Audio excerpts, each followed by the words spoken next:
Dark, cold and eerie. Those are the only words I can come up with to describe the house in which I had lived with my family for the majority of my life. Mostly dark, blistering cold during the winter, and always eerie. Sometimes there'd be strange noises coming from the cellar too. It had often given me the creeps, though I would never admit that to my mother. I'd figured I was too old to let some silly noises scare me anyway. I'd been trying to act like the man of the house ever since my dad left when I was 7. I'd always hoped that I would never turn out like my father, whom I hated with a burning passion. As far as he goes, I suppose I'd better just leave it at that. I lived in the house with my mother, Linda, and my uncle, Kevin, on a vast piece of land in Steinin, Indiana. Steinin was a tiny piece of shit in the middle of nowhere. Nobody liked living there. I didn't have any friends because I was homeschooled, and I'd never seen another kid my age in Steinin, since we almost never left the house unless my mother had to go into town to buy groceries. However, I was always very close to Uncle Kevin. When I was little, he would tell me ghost stories right before bed, which my mother hated. "Stop it, Kev, you're gonna give him nightmares," she would snap. Oh, I did definitely get nightmares indeed, and sometimes it seemed as though the nightmares refused to end. They crept into the back of my mind like a spider crafting its web. The story he told most often was one about a monster with a contorted body and black eyes. According to the legend, as Uncle Kevin called it, even though I knew he made it up himself, the monster would come into your room if you were awake past your bedtime and hide in your closet, watching you the whole night. Of course, this was just a silly little tale that Kevin would tell me so I didn't stay up late. Even so, I can't tell you how many times that horrible creature has popped into my head over the years. On this particular night, I decided to go to bed early in an attempt to sleep off a pounding headache. I lied down on my icy bed and sank underneath the covers, hiding my face from whatever may be lurking inside of my head. After setting my glasses down on a nightstand beside my bed, I reached over and flicked the light off. The darkness made me feel alive in a very strange way, almost as though I was mesmerised by the nothingness. As I looked around the room, seeing almost nothing but the pitch black darkness surrounding me, I felt entranced, as if something was forcing me to look. Of course, there was nothing to look at least not with your eyes. This was something you could only witness within the deepest corridors of your mind, the part of your mind that you always dread visiting and can never seem to return from. Out of nowhere, I began to hear scratches upon the window above my bed. My eyes immediately burst open and I felt like I was unable to close them again.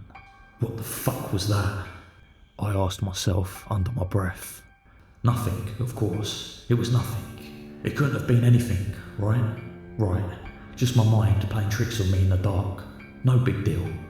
But in a moment of childish curiosity, I decided to peer out of the window, just to make sure I was hearing nothing more than a tree branch brushing up against the glass. But then it hit me like a bag of bricks.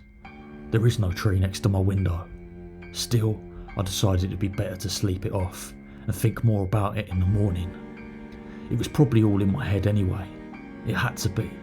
I found it unusually difficult to fall asleep that night, as if somebody or something was trying to keep me up. I woke up the next morning with that sound still locked in my brain. It had to be coming from somewhere, but where? Shit, I had no idea. But then, I remembered. The cellar. I built up as much courage as I could muster and slowly crept down into the abyss.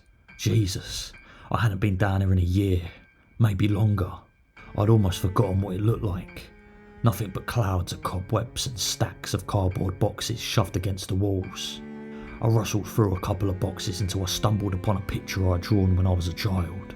It was a sketch of a grotesque creature. It definitely wasn't human. This thing barely even had a face, just dark black eyes and no mouth. Its body was tall and thin and was contorted into a shape that I had never even seen before. The more I looked at the drawing, the more I was reminded of that story my uncle used to tell me. It appeared to be raining above the creature, and toward the bottom of the paper I had scribbled, "Please stay awake," in giant letters. I didn't know what the hell that was supposed to mean, but I folded up the paper and stuffed it in my pocket.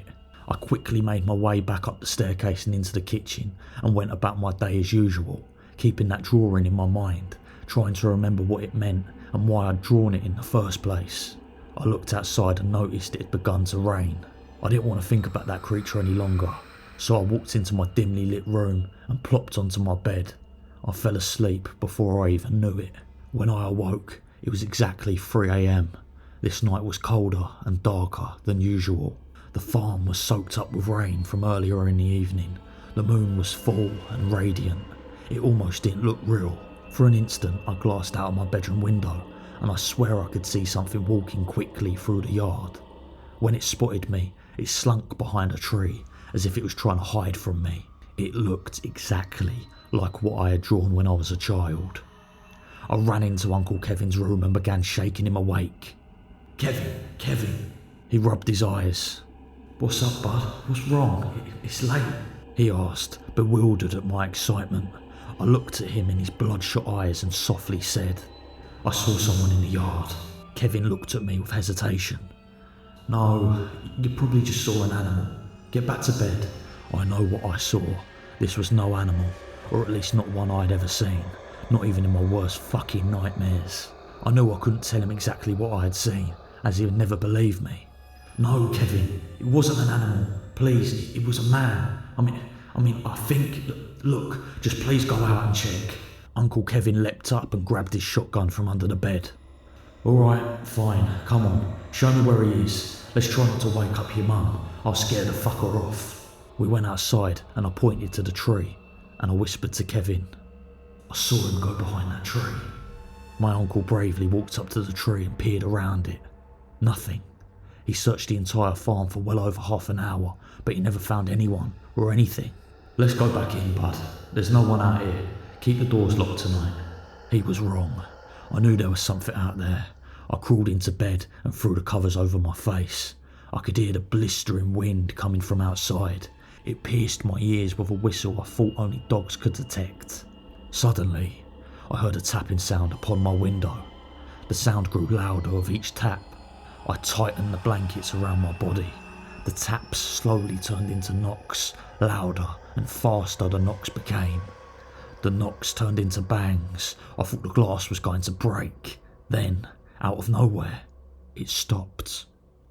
No more taps, no more knocks, no more bangs, no more wind. I was relieved. Suddenly, I heard a low, chilling voice in my ear. "Please stay awake." It couldn't be. No, it couldn't be. I ran into the hallway, ready to make my way into my mother's room, when I saw it, whatever it was. I still don't know. It was holding Kevin's lifeless, mangled body in its arms. Carved deeply into my uncle's torso were the words, "Please stay awake." I tried to let out a scream, but only silence filled the dead air. I sprinted through the door of my mother's bedroom and saw her body lying in the middle of the floor. She was covered in blood and her left arm had been ripped straight out of its socket. Written next to her in her own blood were the words, "Please stay awake." I began to sob, and when I turned around, the creature was gone. I don't know where the hell it went, and I'm not sure I want to. I closed my eyes as tightly as I could and let out the loudest scream I could muster. I called the police and lied down on the cold, now blood-soaked floor, waiting for them to arrive. It felt like hours.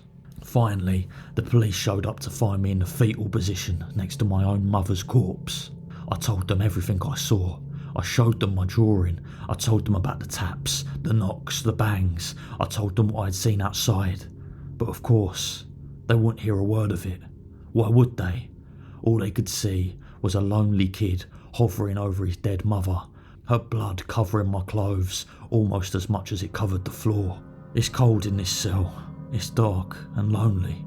The silence is the only saving grace. Constant, peaceful silence. Tonight it's raining outside. It's colder, darker and wetter than ever. But unfortunately, I must stop writing now. I think I just heard a tap on my window.